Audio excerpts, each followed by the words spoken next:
بسم اللہ الرحمن الرحیم۔ السلام علیکم ورحمۃ اللہ وبرکاتہ۔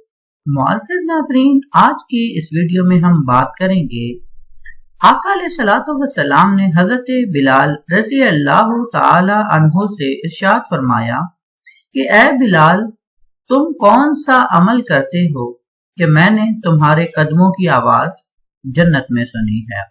تو یہ ویڈیو آپ کے لیے بہت ہی انفارمیٹو ہونے والی ہے اور آپ نے اس عمل کو لازمی کرنا ہے، لیکن اس سے پہلے آپ سے ایک ہی تو درخواست ہے کہ اس چینل کو سبسکرائب کر دیں۔ حضرت بلال رضی اللہ تعالی عنہ کے قدموں کی آواز جنت میں۔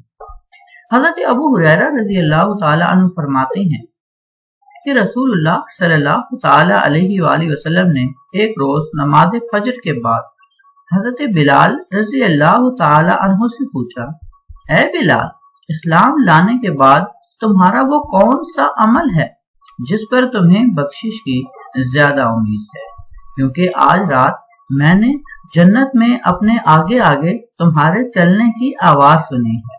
حضرت بلال رضی اللہ تعالی عنہ نے ارشاد فرمایا کہ میں اس سے زیادہ کوئی امید افزا عمل تو اپنا نہیں پاتا، بس اتنا کرتا ہوں کہ دن یا رات میں جب بھی وضو کرتا ہوں تو جتنی اللہ کو منظور ہو نماز پڑھ لیتا ہوں۔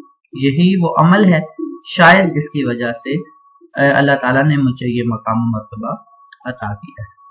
والسلام علیکم ورحمۃ اللہ وبرکاتہ۔